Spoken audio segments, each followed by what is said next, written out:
A really hard time preparing for the press conference this week. Um, Not many issues in the public domain. Our key opponents in the opposition haven't been saying much, or I should rephrase that. They've been saying a lot, but very little of substance that is worth rebutting. And my friends from the Kaichou News, they continue along the same path, the same theme. Oh, these press conferences are a Stalinist imposition. They shouldn't take place. They're distorting the purpose of public life, and people should boycott their press conferences. The good thing about social media, there are lots of good things and bad things about social media. But the good thing about social media is that today I can speak to thousands of people. So by this evening, more people would have viewed what we discuss here today than the entire viewership or the readership of a particular newspaper. And the weapon of boycott that they've been pushing so hard, boycotting my press conferences, doesn't work or will not work. I think what I say here is inconvenient to the Kaichou News and many in the opposition, so they have to find a way of characterizing it in a negative way. Now, we could easily go back to the era of the Granger administration, when the president in the maybe 5 years had about 2 or 3 press conferences, and he had a few interaction with the state media. You know, these package interactions. We can go back to the era when the minister responsible for the natural resources sector, oil and gas industry, never clarified a single issue on that sector. Neither Granger nor Raphael Trotman, and both were responsible for this sector, or the oil and gas sector, in the 5-year period that they were in office. But not a single one of them ever held a press conference dedicated to answering issues relating to the oil and gas sector. So many issues could not be ventilated. The issue of what led to the signing of the contract, how the contract was rushed through, why with 3 billion barrels of proven reserve, they did not negotiate a better contract, why there weren't ring fencing provisions in the contract, why there was no corporate tax, why was the royalty rate so low. All of these matters were not ventilated. And if one thing is consistent about the PPP, is that we had press conferences in opposition to every Thursday, and we spoke about these matters, and we gave our positions on these matters from opposition. The thing about us is not just consistency in action, but consistency in policy. We have maintained our policy postures that we took in opposition. We didn't drift with the wind. So the same positions we had then, because we had taken studied positions on these matters, we've pursued these in government. We argued about that although the contract was very flawed, and we pointed out every single area in which the contract was flawed, and we dedicated ourselves to fixing this in a new PSA, which we have done now. We said, although flawed, we will not renegotiate the contract, and we gave a reason in opposition, and we continue to give a reason today why. And you can go back and find evidence of this if you review the press conferences from the opposition. So we'll continue having these press conferences. We could go back to that era when no one spoke to the media. I thought that people would be happy that the government is at least willing to come and share its views on different issues, and the party is willing to do so. That this lends itself to more freedom of information being disseminated rather than what we had in the past. And if you get more information from public officials and get an opportunity to question a public official or an executive of this party, then people would operate in an environment where at least, even if they don't agree with your views, they would have heard your explanations on matters. But every day it is this, look at it, the press conferences are bad now, and I guess it's because we point out a couple of things that are real. And we do so with consistency. One, that there is one media house that has no interest in reporting the facts or the truth, and that's the Kaichor News. They have no interest in reporting facts or the truth.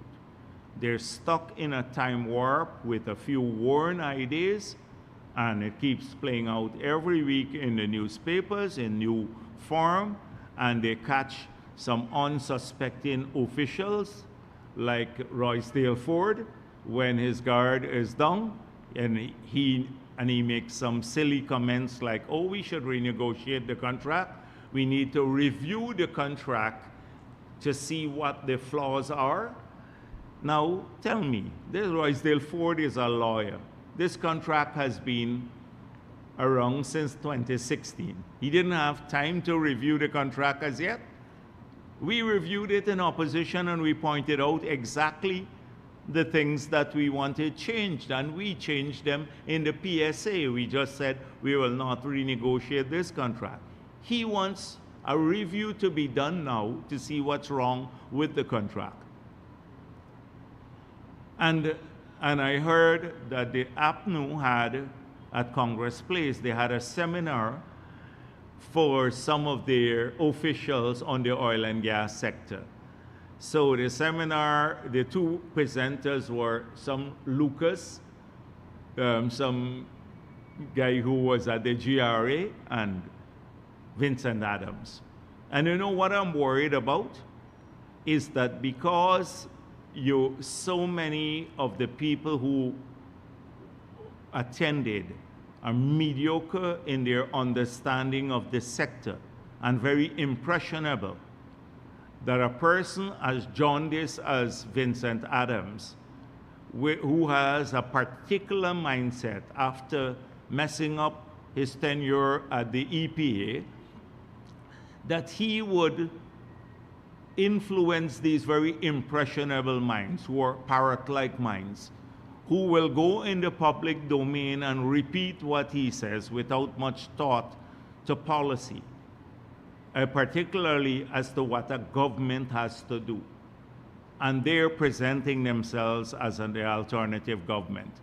So they get into this mindset, or they're fed with little bits of information that they can't stitch together in a complex environment where there are many moving variables, and variables associated with getting the best for the country, ensuring the investors' confidence, making sure that the timeline and the era in which we're operating is fully understood, and that what I mean by that is an inexorable march to net zero, and the difficulty that companies, particularly for upstream investment in oil and gas sector, have now in raising funds globally.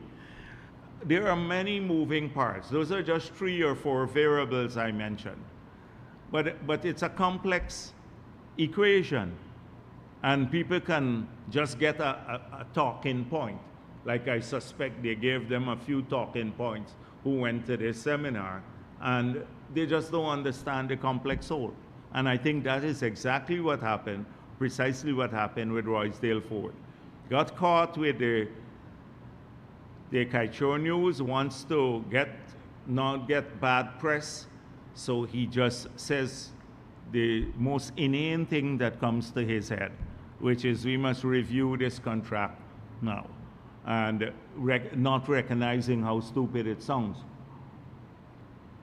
For a party that had signed the contract in government, when they were in government years ago, and for a person who is contending to be the leader of that party now, who is a lawyer by training, a senior counsel at that, and can't even give a studied response to elements of the contract. He needs to do that. So it's a tragedy. It's a tragedy for our country that we have this sort of mediocrity when it comes to policy making from the opposition. And it doesn't lend itself to debate that is productive and that will move maybe public policy forward. And so every week, it's in that context that I try to prepare for my press conference. What are the issues that will move us forward? What are the things that our people would be interested in hearing? But then I have to go back to the common denominator, because that seems to be the most recurring thing, which is this constant campaign to mislead and giving people facts that are not really facts, where they think are facts. And this is what APNU has strived on for a very long time. And so we see in this mindset the constant demonization of the other side, that is us basically, based on race. It's always about, it boils down to race. And as I said before, it's painting people in the victim's mentality, particularly Afro-Guyanese. So let us see which is the latest manifestation of this strategy of the PNC, age-old strategy of the PNC. So you know we're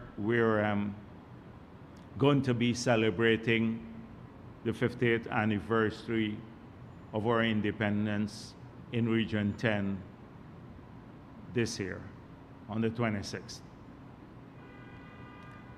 And I would have thought that this is a national event and that you would want full participation, that it takes the pomp and ceremony to another part of the country, which is normally associated with Georgetown, because the big ceremony then tends to be, historically, used to be in the city.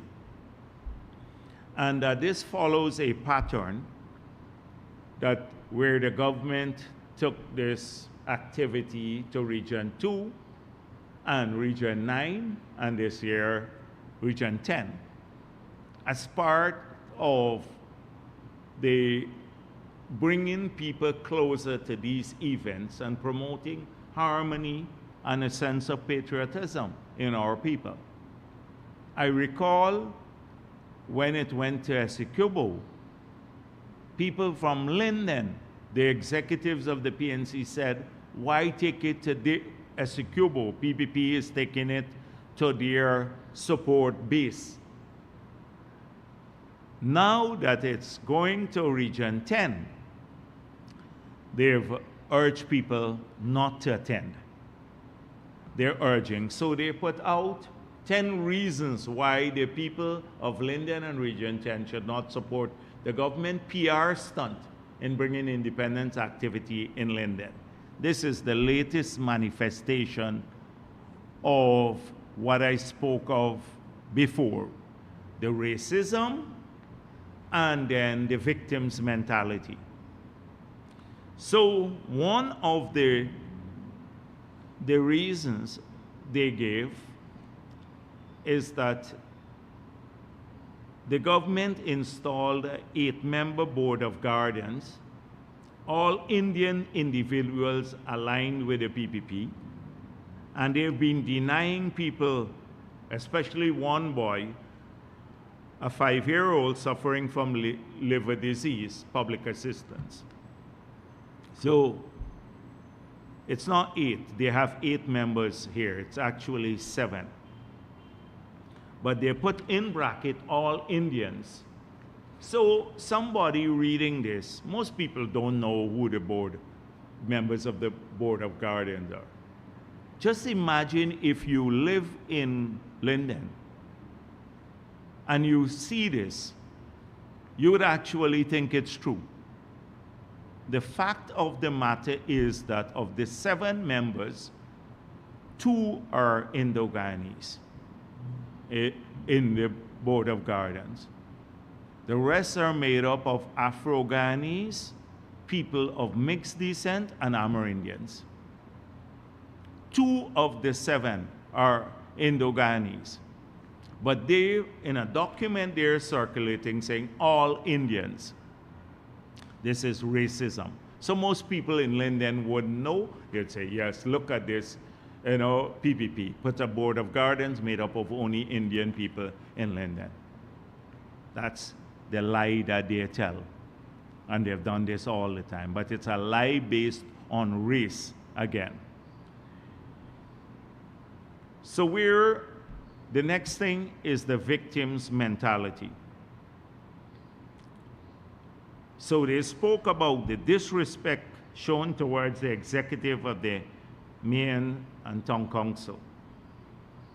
That we have not done anything in Region 10.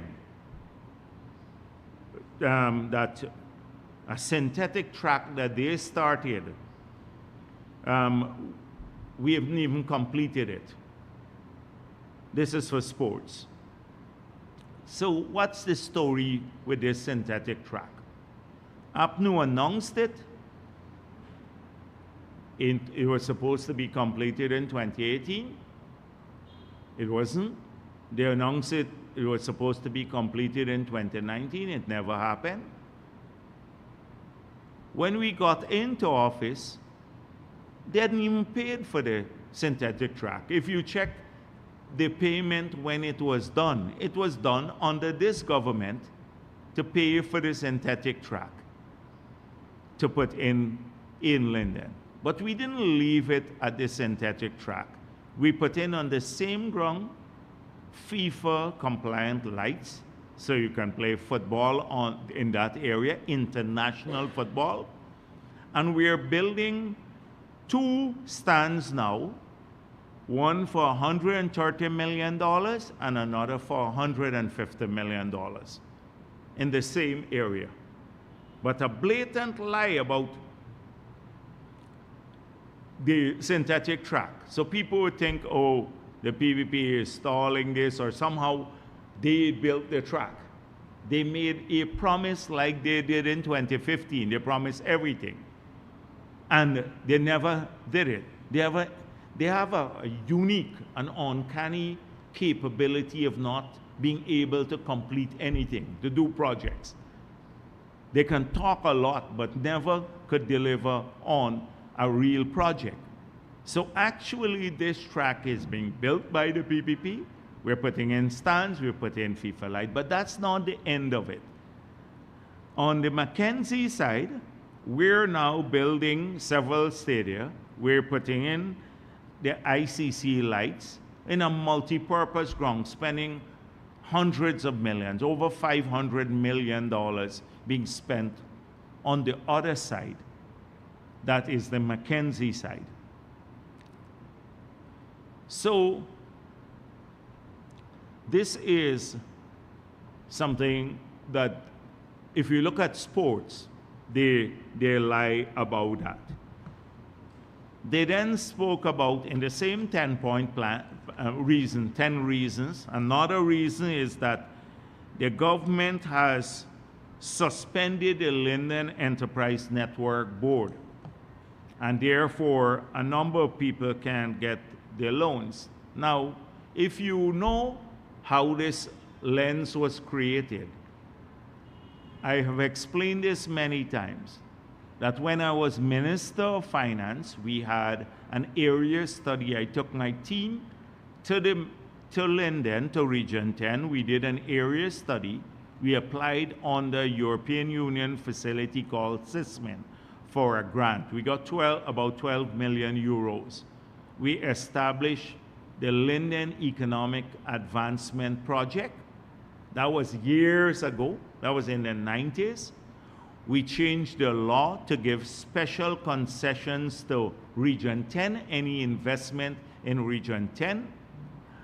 We set up the Linden Enterprise Network, a small loan facility for people, entrepreneurs. We set up a business incubator for small business. We built the road into West Watuka to open up more agricultural lands. All these things were done. This was in the 90s, actually. We work at this. So when we left the LEN program functioning, APNU bankrupt the program, basically, in the period that they're in office. They handed out these loans to politically connected people, etc., and bankrupted the program. That's the real fact about the LEN program.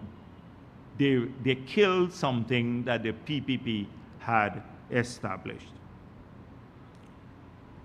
They then talk about the PPP refusal to continue programs awarding house lots to athletes from Region 10. Just imagine this. This was another point of the 10 reasons. This was point 4 or 5, I miscount now. We refuse to give house lots to athletes. Just imagine the shamefulness of this. So they didn't give house lots to anybody in Region 10. They gave the land to the politically connected. We dealt with this before, including Lowenfield, who got 216 acres of land that you could have done 1,000 house lots on. We got into government. We had to buy land, a plantation next to Linden, that on which we are doing 1,000 plots of land now for the people in Linden, and we're going to start building core homes on those plots. In Amelia's ward, we're doing another 400 lots, spending nearly 600 million there, and they even tried to block it by putting people to squat there. That's 1,400 persons who would get a plot of land or a low-income house from this government in this period. And they're complaining about, oh, we're refusing to give house lots to athletes from Region 10. Then people must stay away from the independence activity because of this. The call center that was functioning, that was one of the things we built to in the period when I was president, that was functioning up to when they got into office. 80 persons are working, they shut it down. in the first couple of months. It was closed. You just go and Google the 2015 period and you'd see the call center in Linden was shut down. We expanded the current call center. I saw the CEO of Go Invest speaking about the sabotage that's taking place now of the facilities there. That was another reason about the call center. That was the fifth or sixth reason, as I said before, I lost count. Another reason that people must stay away, maybe the seventh now, is that we suspended the nursing program in Linden in Region 10. Now, this happened some time ago. What has happened since then? The Minister of Health, Frank Anthony, went down to Linden, and we've opened up for the nursing program a new simulator lab. That was only a matter of months ago. This was for the nursing program. The fact of the matter now is that we have an ongoing program. We have, in addition to that, 200 persons from Region 10 doing the hybrid program now, the nursing program, where they do the theoretical part from home online, and then they will go in to the new simulator lab that we built here to do the practicals. That is the fact. We've expanded the nursing program in Region 10. So it's a pattern. I can go on to every one of the 10 reasons to show you the lies. So two things. One, you're the victim. Look at the big bad government discriminating against you.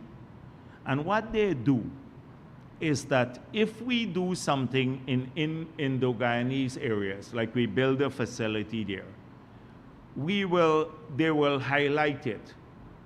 If we build a facility in an Amerindian community, they will do the same. Or in a mixed area where people of mixed origin. And then they will hide all that we're doing in the Afro-Guyanese areas. Although we're doing the same sort of work, like you saw the grung and everything else, the track being done there. They would not say anything about that. To create this victim's mentality, oh, they're doing this more than we're doing for Afro areas. It's to create this victim's mentality as we spoke of earlier.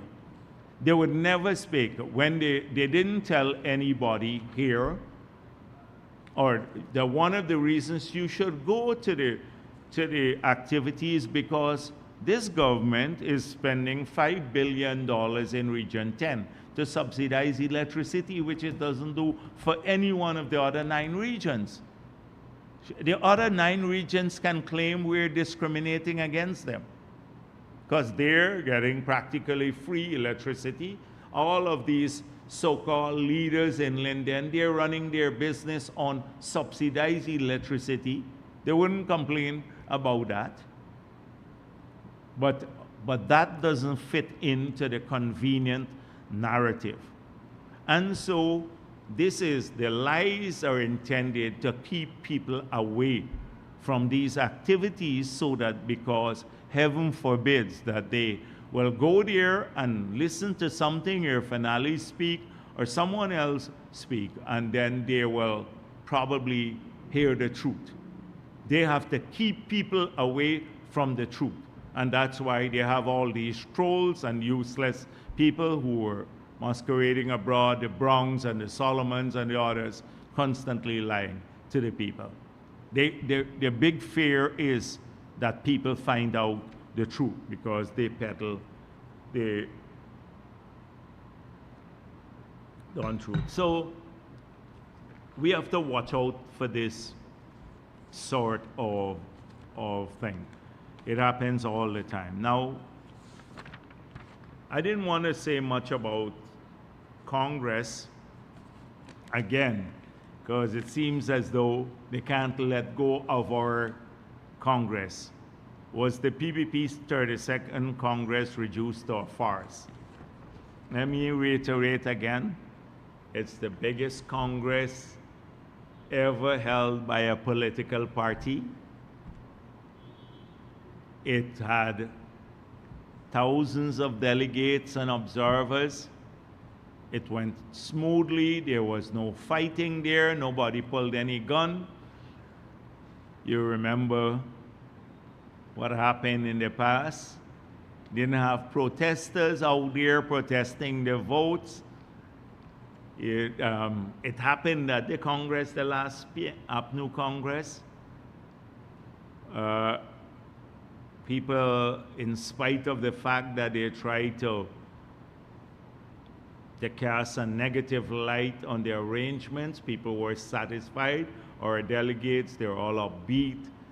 They gave positive interviews, and these were not people who were taken in a room and locked up by this Marxist-Leninist party to give the positive feedback. They all did so voluntarily.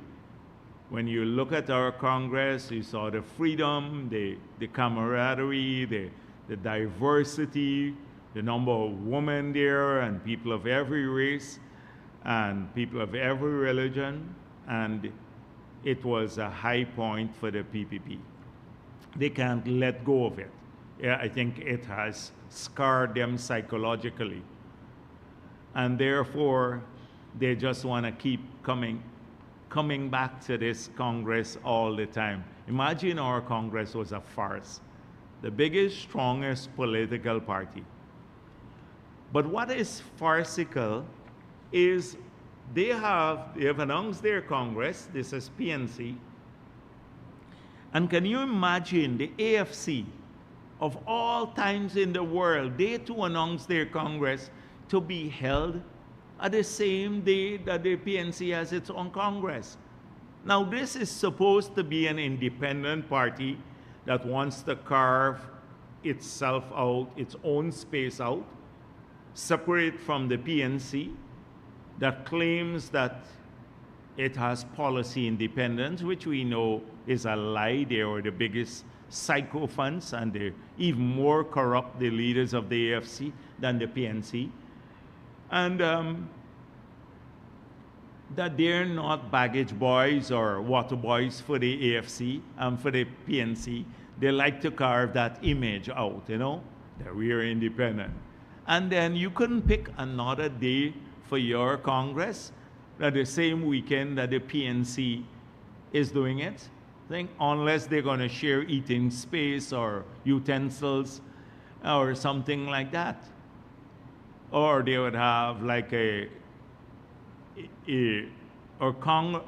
I think, knowing them, they may recycle the voters and delegates because they can't mobilize enough for the other side. So you can go, they'd send some to Congress Place, and then in the next day, which starts on the 28th, the next the 29th, because whilst they'll move them over to the AFC place, wherever they're going to be holding their Congress. I think that's the idea. They can recycle well. APNU is great at this sort of thing, recycling voters and stuff like that. But it's a shameful thing. It's utterly shameful. And it proves our point. A lot of people say, oh, you're too harsh on the AFC. That they've always been the lapdog of the PNC, and that their only purpose of trying to get into power was to enjoy the perks. And they willingly, people talk about how they were treated badly with the Cummingsburg Accord and all of that. They prostrated themselves gladly to the PNC. So this was not like their PNC treated them badly. They sold out the people of this country, everyone who voted for them, for perks. For perks. And they will do so again. This party has no meaning in the context of Ghana. It's lost every credibility, every ounce, every shred of credibility it once had, claiming it was a third force and it had these great ideals of bringing people together. That's what their claim, that they wanted to bring people across race. And that's why they could not, they had to spread all these lies to keep people away from the PPP. But now people are seeing the truth, that they have no credibility, they don't have any policy, they don't have anything else. I see now Amanza has joined the leadership race. As we predicted, Mahi Paul said he refused nomination. I don't think anyone nominated him. He just said that publicly. I don't think anybody nominated him. You know, I've been trying to find out who nominated him, and it's like the biggest mystery since Nancy Drew and the Hardy Boys. A long time. It shows my age.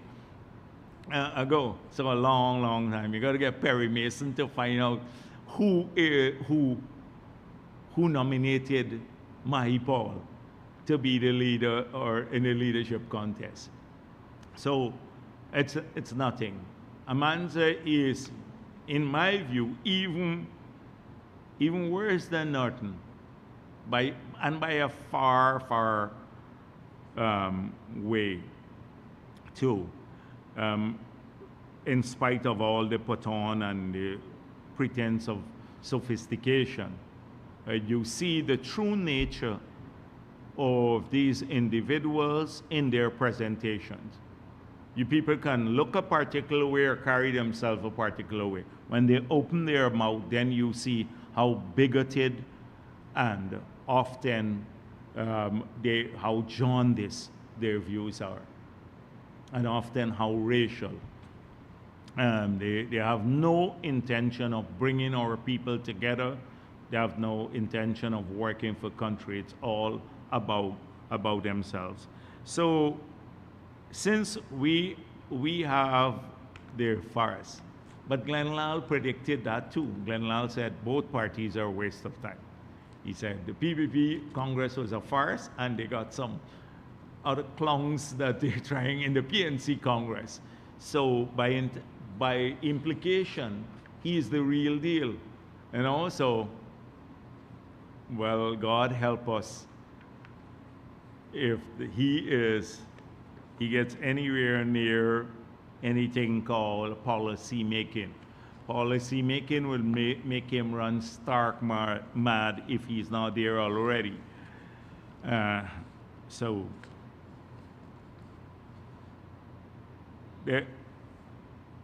I'm not going to deal too much with him. There are a couple of other issues that I wanted to deal with, but today I really don't feel it. Let me just say that there have been a review, and I see a lot being written about corruption and all of that. And the government is undertaking a review at every level, the procurement system. And so let me put on notice all of those people who are responsible for procurement in public corporations, statutory bodies, the ministries, regions, central ministry, everywhere, all the way up to the National Tender Board. That we're examining the procurement procedures for compliance and also activities for compliance with the laws. And let me make it clear that if we find that those officers are skirting the provisions of the law, the procurement law, then there shall be consequences for them. Because too often we hear here, I sit at Freedom House here, I hear people come and they complain that in some part of this country, remote part of this country, somebody is doing something. People win a bid and then they try, after the bid has been awarded, they try to change specs on the bid. Another issue is payment. People who have done their work and fully submitted their bills and the bills have been certified, some of the accounting officers in the ministries and the clerks, they keep the processing of the payment to people for days on their desk. People have to run there 10 times. They've completed the work. They have to run 10, 15 times to get money for work that they already did. Sometimes they have bank loans. They have other issues to deal with because they've expended money. And they have to run there to these little czars who are processing paper. It could be a clerk, one clerk, who's just holding up a payment because they didn't process the paper on time or send it forward. And then ultimately, sometimes they want money to expedite it when the people should really be receiving their payment. Let me put on notice those people too. So the president has already spoken to the ministers to ensure that this happens in their own sectors. And we're going to take this matter seriously. Whether you're an accounting clerk holding up payment or the procurement officer of the agency, then there will be consequences for everyone. Because sometimes government needs to do this sort of review itself.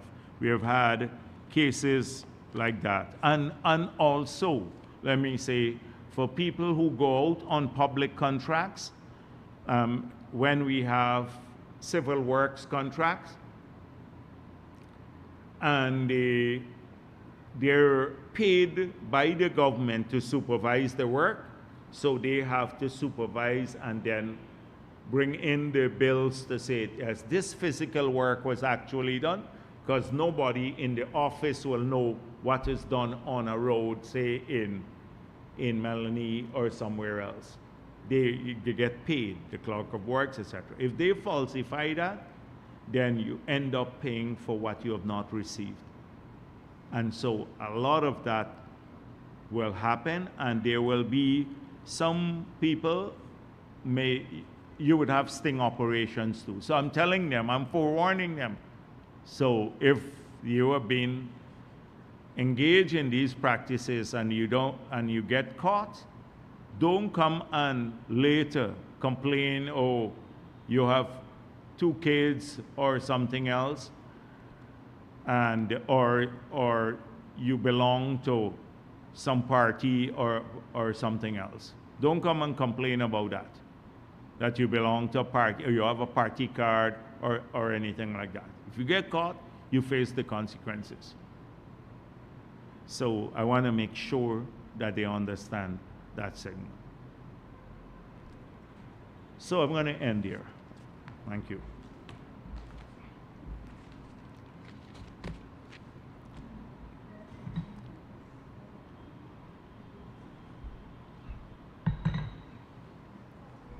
Trina Williams, Ghana Chronicle. I want to bring you back to the AFC. Do you think that the party could stand alone ahead of the 2025 general and regional elections, especially given the fact that there are reports of dwindling membership? And my second question is, we would have seen that Dollar Financial has winded down operations in Guyana. Which? And Dollar Financial. That's on... Dollar Financial? Yes. What's that? I don't follow that too much. What's Dollar Financial? Well, Tell it's me a bit more loan about agency, and In April, they claimed that there's geopolitical instability, hence why they winded down operations. I'd like your thoughts on that. Dollar Financial? It's a Jamaican company. They must be tiny, because if I don't know, they're not. I look at the banking system a lot. I see reports from the central bank that go to the Minister of Finance. I see them. I see the concentration of capital, the size of the holdings in the financial system, who owns the assets. I don't even know there is a group called Dollar Financial. It must be people make all sorts. This is one of the most thriving economies in the world. A lot of people, like with any business investment, some people will come and they will fail, not because the government or because of any policy or political instability. In fact, we're a very stable country here, and we have been so for a long while. Even in the 5 months period when we are awaiting the results, other parts of the world would have exploded. In other countries, even the developed world, our people, and it's the credit must go to our people, not the politicians. They just waited. They exercise patience. It shows maturity among our people. And we're a society that is ethnically complex, and yet that happened. We had maturity. And so all of these people who come and they fail, it's not normally because of policies. For everyone maybe who fails, you have two who will succeed. But that's the nature of investment. You put up your restaurant, and you put up a Thai restaurant or a Chinese restaurant, and next door to you another man come and build another restaurant, and your sales plummet by half, and then you want to blame the government for the people not coming to eat your food. Or your services are crappy, and people don't come there, or your food don't taste good. You blame the government for that. Now, I don't even know what this Dollar Financial, what their rates are, if they transfer money out. Because you have a lot of money transfer agencies that have very competitive rates. I don't know who they are, so I can't comment about them. But people make all sorts of issue. It could be a Rickford Burke owned this thing too. And this was the conduit for transferring the extortion money. And the extortion now is coming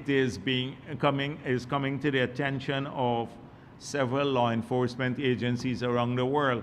So could be Rickford Burke is the principal of this. I don't know who owns it.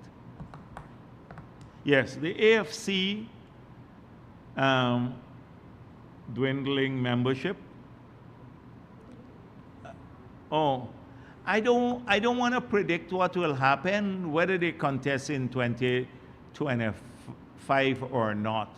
I guess they will settle for being the baggage boy of the PNC again, because they can't stand on their own. They will be the baggage boy. That's why Ramjatan clings to Norton Short Tail with like a koala bear clings to its mother. You know, so it clings tight. You can't loosen the grip there. So I don't know whether they would, but it wouldn't really make a difference. Nobody thinks that the AFC is viable any longer, except as a sycophantic arm of the PNC. Good afternoon, Dr. Jagdeo, and as Williams Culture News. It was recently revealed that any claim to the US $2 billion oil spill guarantee must be in accordance with the safety limits outlined in the permits. Can you say if this was considered when the decision was taken to have Exxon pump above the safety limits? So I've asked the EPA about this question, and they said, as I said before, they're the ones who have to assess this, not the politicians. We made it clear. Like with the audits, we went to the technical people. This is not a question for the politicians. If your technical staff who are responsible for ensuring safety in the country, and these are the people who are trained to do so.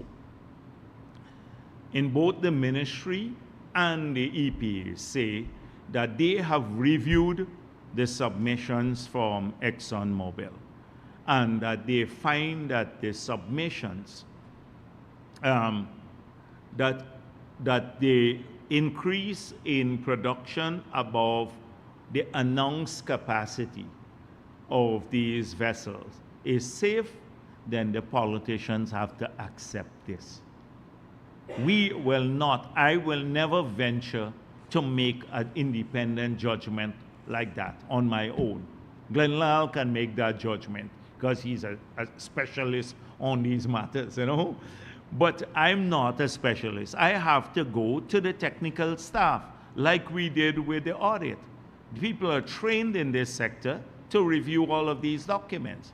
And if they're claiming that is safe and it's in compliance with their act and also with their permitting, then I accept that. I don't second guess them, except if, but I do ask questions.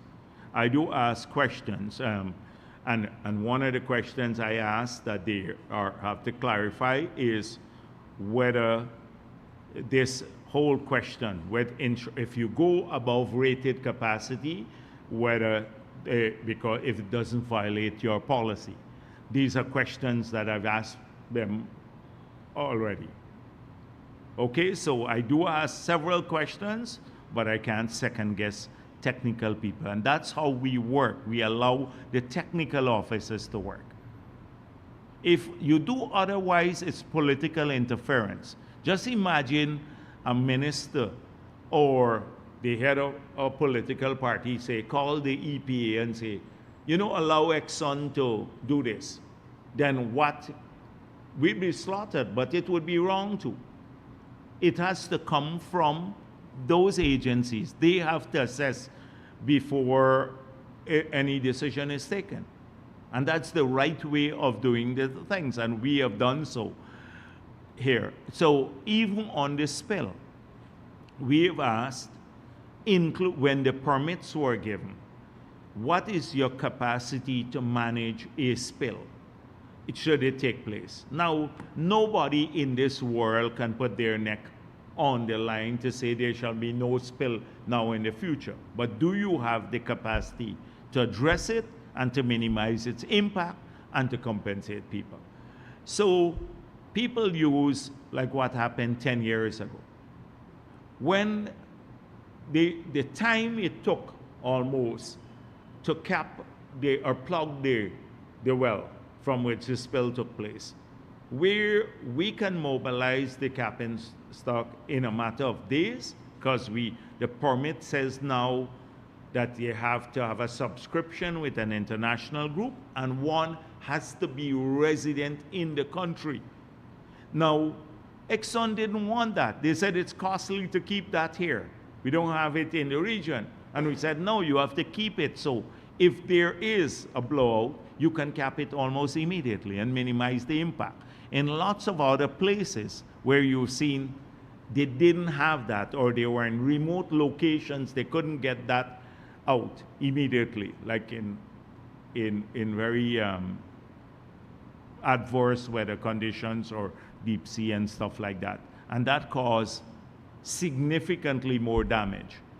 So a lot of these questions, you have a robust debate going on within government. And that is why we've decided that we can't rely only on a 600 million one per event insurance or a $2 billion parent guarantee. That we need also to fortify that by having legislation now, laws, not the PSA or an environmental permit, which requires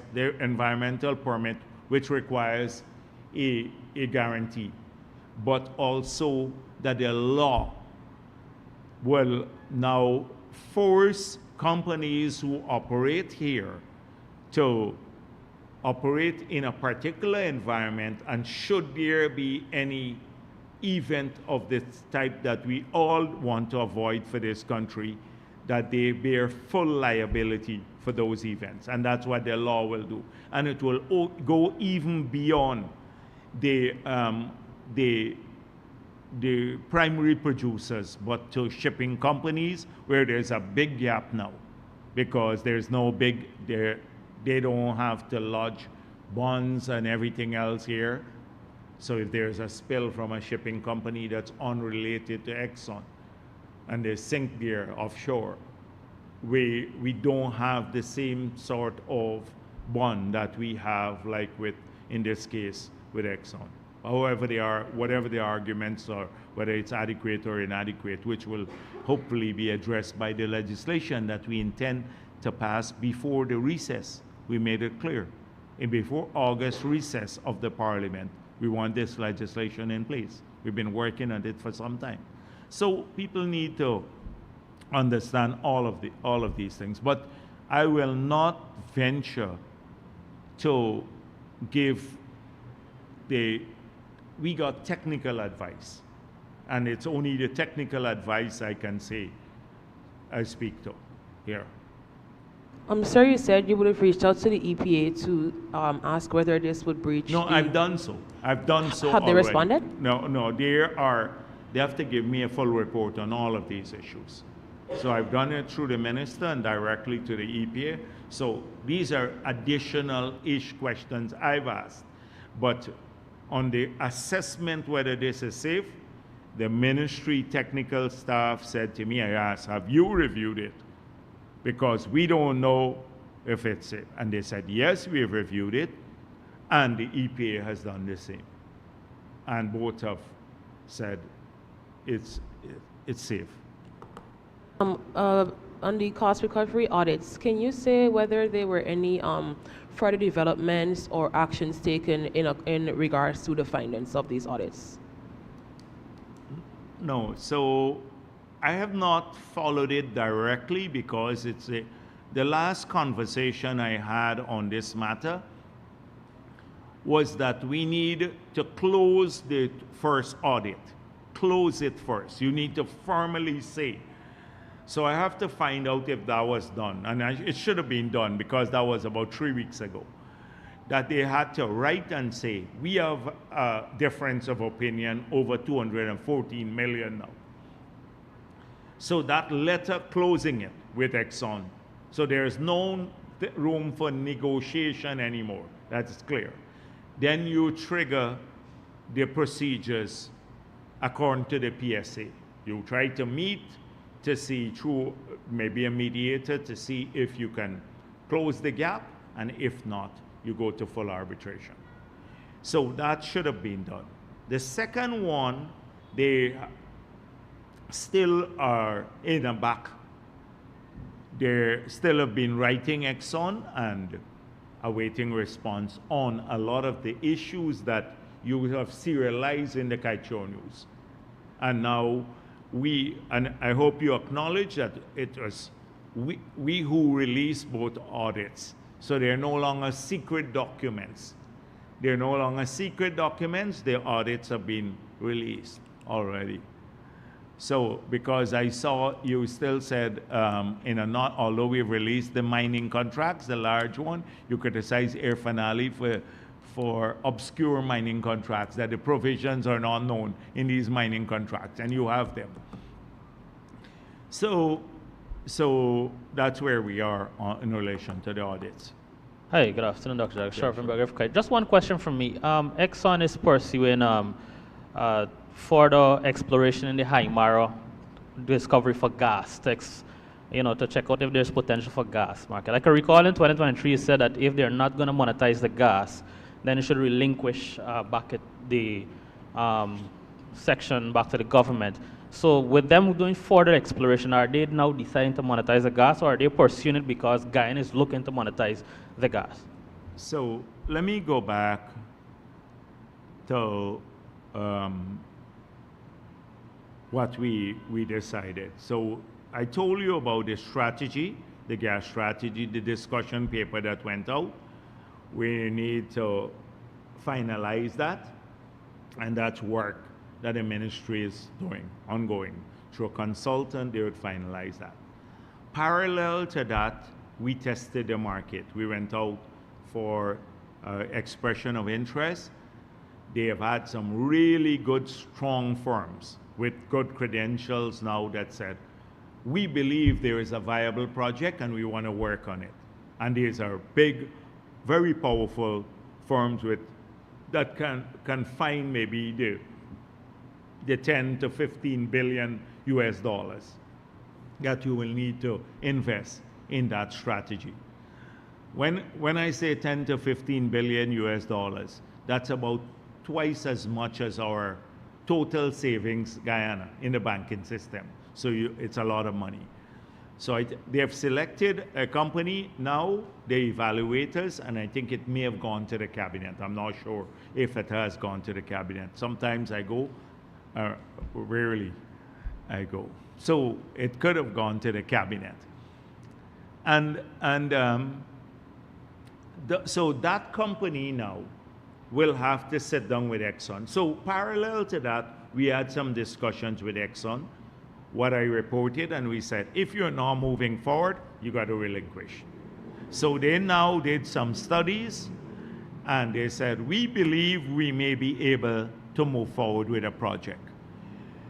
So I explained to you in the past that once we select this company, it will be a tripartite engagement with Exxon, the company, the selected company, and the government of Guyana, and we have to work on a project to monetize the gas. So that's where we are. But they are doing additional work to understand the quantity of gas, the proving of the reserves. Because when you just find gas, you can do a crude estimate of the amount of gas. It's the same thing with oil. When you have a discovery, you don't know how much, what's the size of the reservoir as yet, etc. So they're doing more work on proving the gas reserves. So they have a crude estimate of what the amount of associated gas, which was about 16 trillion cubic feet, I think, of gas some time back. But that has not shifted much, just like the 11 billion of barrels of oil. So they need to do more proving, but that doesn't, our position holds. If they don't want to go forward with a project on this, and there are others who may be willing to do it on their own, they'd have to relinquish it. They'd have to relinquish it. We can't have this lost opportunity there. But they also have to relinquish 20% of the entire Stabroek block by October of this year. That is Exxon.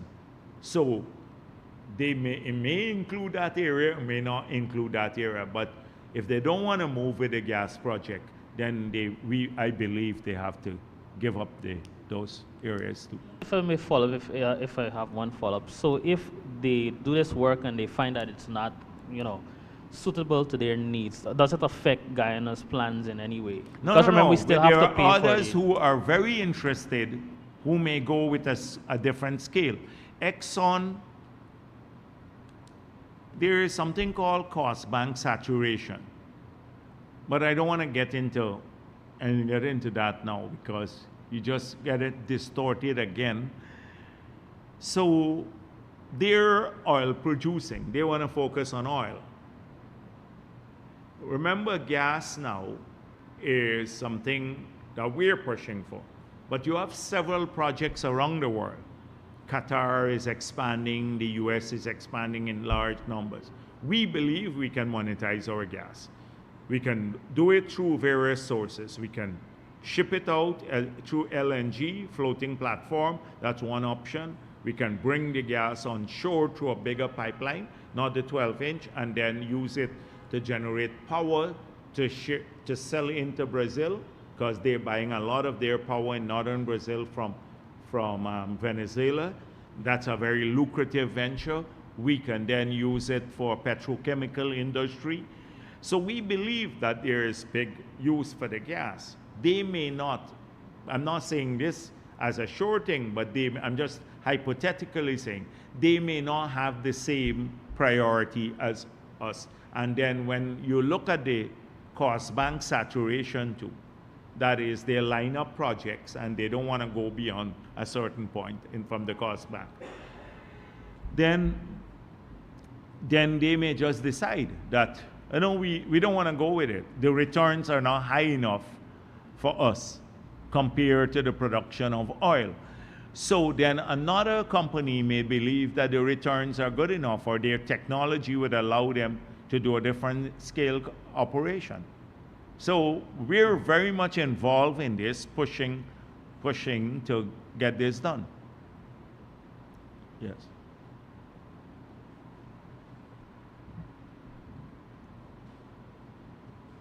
Marcel Thomas from the Starbuck News. My questions are two of basically updates. One, could you provide an update on the Linden arbitration? Where is that? And it's a follow-up to that also. Has this arbitration stalled any of the works over at Wales? So I can answer the second question. The other one, I don't know exactly at what stage it is, whether the submissions have to be made, etc. I'll ask Brassington to clarify that to you, but it has not stalled the project from moving forward. Everything is as go. Yes. And the second update is on the oil blocks auction. You had said the partnership with Qatar, I think Total and Petronas, that one was further. So that is clear the cabinet already, and it's moving forward. I have a report. Most of the others, they're still in discussion on the PSA, because a lot of them have either issues with the PSA, the legal terms. We've made it clear that we're not the fiscal terms, but the other obligations. They're saying it's too rigid. We're having discussions. Some are still looking for partners. Some are still looking for partners and operators, because their original submission, they couldn't conclude those. So unless those issues are dealt with beforehand in the negotiation, it's not going to go to cabinet to make the final thing. Only when we're sure, then we take it to the cabinet. And the one that went to the cabinet was the one with Qatar. So I don't know now, they received the cabinet approval, how far they in the routine. It's a routine matter now to conclude. So please ask Vikram. That's a routine matter. So as of today, they're still the only one to The have only one that went to cabinet so far. And my last question is on the Linden Independence celebration. You listed the reasons the opposition would have given for Lindeners to not attend. Yeah. Are you attending? Oh, I have some work, but I may, now that you ask me, I will have to attend. I will have to go. Now, you put me on the spot. I was supposed to do some additional stuff in another part. Now that I criticize the afternoon, I'd have to end up going. But no disrespect, man. The whole cabinet will be there, and I'm going to go too, yes. Like, you know what my other schedule was, yeah. So now, I don't know.